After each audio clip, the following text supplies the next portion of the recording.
Hi everyone. I'm in the Bearing book, which is the Watchtower's coverage of the book of Acts. We're on page 105 at the subheading, The Apostles and Older Men Met Together, and they're covering Acts 15 verses 6 to 12. So in this first video on this section, we'll read the text and see what we glean from the text, and then the next time we'll look at what the Watchtower actually said about those verses. So, Acts 15, verses 6 to 12. So the apostles and the elders gathered together to look into this matter. After much intense discussion, and I'm using the Silver Sword, the Watchtower's Bible, New World Translation. There's a subheading here. So, after much intense discussion, and the footnote says, or much disputing, had taken place, Peter rose and said to them, Men, brothers, you well know that from early days God made the choice among you that through my mouth people of the nations should hear the word of the good news and believe. And God, who knows the heart, bore witness by giving them the Holy Spirit, just as he did to us also. And he made no distinction at all between us and them, but purified their hearts by faith. So why are you now making a test of God by imposing on the neck of the disciples a yoke that neither our forefathers nor we were capable of bearing? On the contrary, we have faith that we are saved through the undeserved kindness of the Lord Jesus, in the same way that they are. At that, the entire group became silent, and they began to listen to Barnabas and Paul relate the many signs and wonders that God had done through them among the nations. Okay, so what do we glean from this text? Here are some questions, and you might want to reread this on your own. It was Acts 15, 6 to 12. How is God referred to in all these verses? And how does Peter address God? And then think about the way we talk as Jehovah's Witnesses. Who does Peter say we are saved through? And then again, think about how you would answer that as a witness. Who chose Peter to speak to the nations? And who received the Holy Spirit? When we get to the part where Peter says in verse 7, Men, brothers, you well know that from early days God made the choice among you, that through my mouth people of the nations should hear the word of the good news and believe.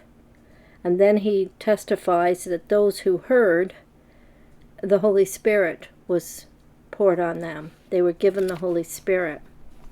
So we might want to go back to the incident he's talking about when Cornelius, who is the first of the Gentiles, so Cornelius and his family and friends are gathered together, and Peter goes to them. So just how did that all come about? Who instigated it?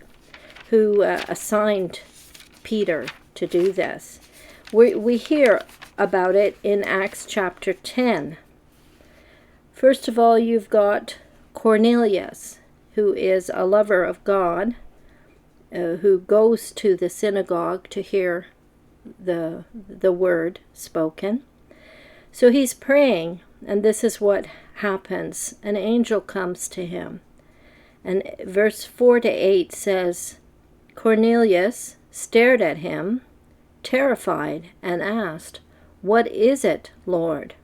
And he said to him, Your prayers and gifts of mercy have ascended as a remembrance before God. So now send men to Joppa and summon a man named Simon, who is called Peter.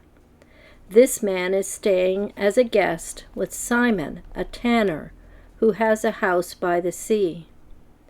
As soon as the angel who spoke to him left, he called 2 of his servants and a devout soldier from among those who were his attendants, and he related everything to them and sent them to Joppa. Peter.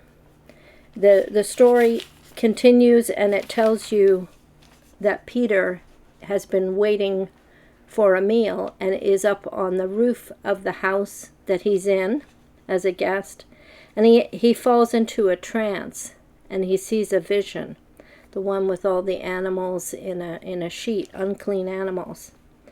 And then it says in we'll read verses 19 and 20. It says, "As Peter was still pondering over the vision, the Spirit said, 'Look, 3 men are asking for you. So get up, go downstairs, and go with them, not doubting at all, because I have sent them.'" So, who does all the instigating of this occasion where Peter is going to go and talk to Cornelius and company and testify to them about Christ and who he is and cause them to have faith in Jesus? He's reminding, now go back to Acts 15, he's reminding them of how things played out in the past. You know, it was God who arranged the meeting between Cornelius and Peter. There was no other instigator in this arrangement. It was God. The Spirit tells him to go, and he goes. And he talks to Cornelius, and the Spirit falls on Cornelius and company.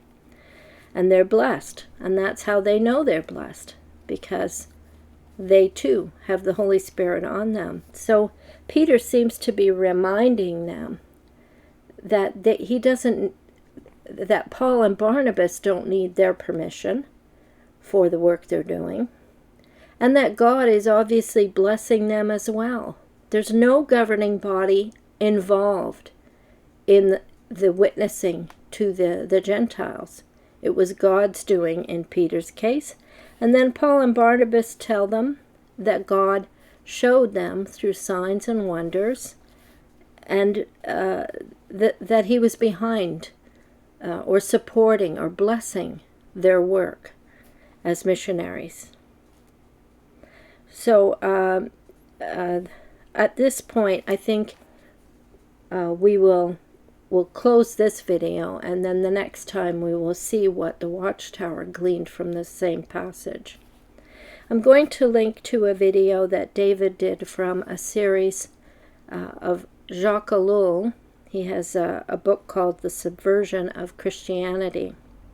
The title of the video is "Does Holy Spirit Create Organization, Death, or Organism, Life?" Thanks for watching.